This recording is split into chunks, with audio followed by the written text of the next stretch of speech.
না। ফল এত বেশি ছিল যে গাছ থেকে পেকে পড়ে যেত আর মানুষ কুড়িয়ে নিত।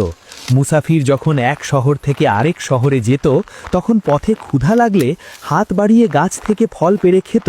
কাউকে কিছু জিজ্ঞেস করতে হতো না, কারো অনুমতি নিতে হতো না, কারণ ফল এত বেশি ছিল যে মালিকরা নিজেরাই চাইতো যে মানুষ খেয়ে যাক, নইলে নষ্ট হয়ে যাবে।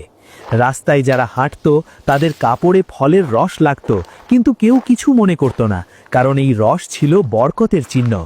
কুরআন এই দৃশ্যটি নিজেই বর্ণনা করে। আল্লাহ বলেন, লাকাদ কানা লি সাবাইন ফি মাসকানিহিম আয়াতুন জান্নাতানি আই ইয়ামিনিউ ওয়া শিমালিন। অর্থাৎ সাবার জন্য তাদের বাসভূমিতে একটি নিদর্শন ছিল, ডানে এবং বামে দুটি বাগান। আর তারপর আল্লাহ বলেন, কুলু মিন রিজকি রাব্বিকুম ওয়াশকুরু লাহু বালদাতুন তয়্যিবাতুন ওয়া রাব্বুন গাফুর। অর্থাৎ তোমাদের রবের দেওয়া রিজিক খাও এবং তার শুকরিয়া আদায় করো। এটি পবিত্র শহর এবং ক্ষমাশীল রব। এটি কেবল সম্পদ ছিল না, এটি ছিল আল্লাহর রহমতের এক পূর্ণ নিজাম।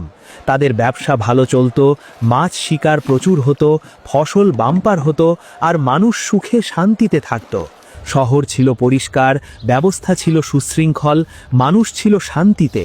চুরি ছিল না, ডাকাতি ছিল না, খুন ছিল না, কারণ সবার কাছে সব কিছু ছিল। যার যা প্রয়োজন সে তা পেয়ে যেত। গরিব বলতে কিছু ছিল না। অসুস্থদের চিকিৎসা হতো, বিধবাদের দেখাভাল হতো, এতিমদের লালন পালন হতো। এই শহরে এসে মনে হতো যেন পৃথিবীতেই জান্নাত নেমে এসেছে।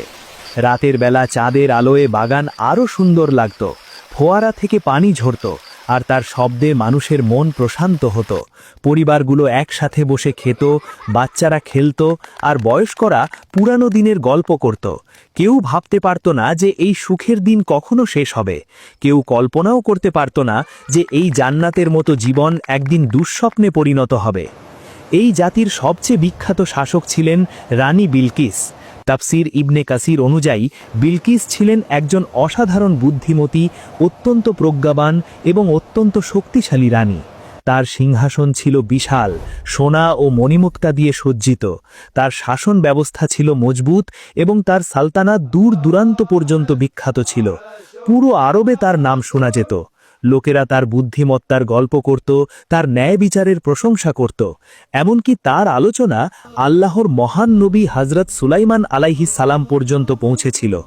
হযরত সুলাইমান আলাইহিস সালাম সেই মহান নবী যাকে আল্লাহ তাআলা এমন ক্ষমতা দিয়েছিলেন যা তার আগে বা পরে আর কাউকে দেননি। জিনরা তার হুকুম মানত, পাখিরা তার ভাষা বুঝত, বাতাস তার জন্য চলত, আর পশুরা তার সাথে কথা বলত। তার রাজ্যে এমন জিনিস ছিল যা মানুষের কল্পনাতেও আসে না। কাঁচের মহল যার নিচে পানি কিন্তু মনে হয় যেন মাটি, সিংহাসন যা এক জায়গা থেকে আরেক জায়গায় নিমেষে চলে যেত। একদিন হুদহুদ পাখি সুলাইমান আলাইহিস সালামের কাছে এসে খবর দিল।